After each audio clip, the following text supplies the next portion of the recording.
Marketing. It's all about getting the right message to the right people at the right time.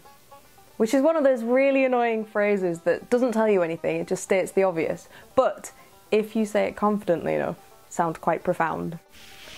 Do you know how long to boil an egg for so it's runny but not egg snotty? The secret to a perfect soft-boiled egg is all about boiling the right amount of water at the right temperature for the right amount of time. Smart? It's one of my most popular tweets. Is it quicker to get to Kent by going on the M25 or the A roads? The thing you need to remember about getting to Kent in the quickest time, it's all about choosing the right mode of transportation on the right roads and keeping at the right speed. Right, of course it is. Sorry, it's okay. Quick, I've just been bitten by a deadly snake, what do I do now? In order to survive a lethal snake bite, you have to administer the right antivenom in the right dosage, in the right way, as quickly as possible. I'll give you some time to think about that one because, well, it could just save your life. So here on Content Marketing Stripped, I want to give you information that you can actually use. Last week you got a guide which helped you complete a customer profile.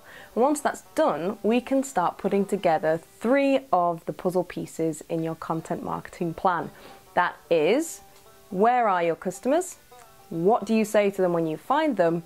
And how do you say it? So this first episode, it's all about where do you find your customers? Okay, miss, what seems to be the problem? My customer's gone missing. Don't worry. Now, we need to think about the places that your customer might be. So bring me up to speed. Is it a him or is it a her? It's a him. And what have you done to look for him so far? I tried everything.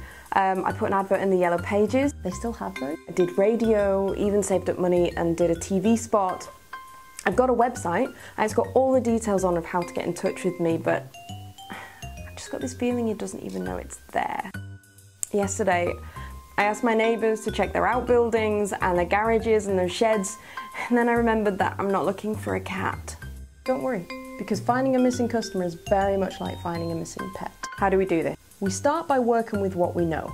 What's the name of your customer? He's called a small business owner. Does he have any other aliases? Does he respond to any of the names? Sometimes he'll answer to freelancer, solopreneur.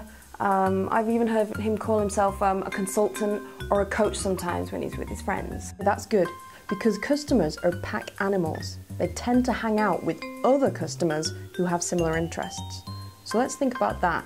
What's your customer interested in? As a small business owner, he's interested in, he likes to make more sales. He's interested in finding out how to make more sales, and he likes to run efficiently in his business. So he loves resources that teach him how to run his business more efficiently. So where does your customer go to enjoy these things? Does he go to the park, the local swimming pool, a skating rink? Does he go on social media? Oh yes!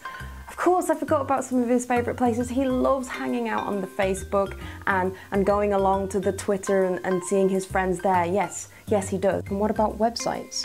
I've even heard him mention a website that he really likes for content marketing. It's called harrisonamy.com. Great work. Next, I want you to list all of these places that your customer could possibly be. So should I just put a message out saying my customers should get in touch with me? No. Customers are very shy. You can't just come right out and ask them to go to your website.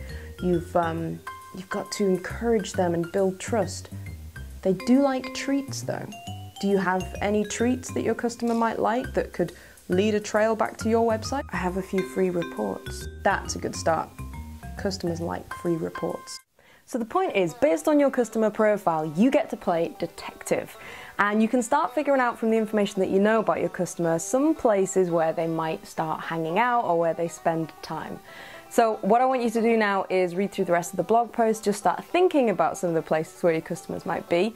And then, of course, you have the obligatory please share, tweet, put your comments in the comment box, and let me know if you have any of those annoying, obvious phrases that we were talking about at the start of this video. Till next time, keep believing.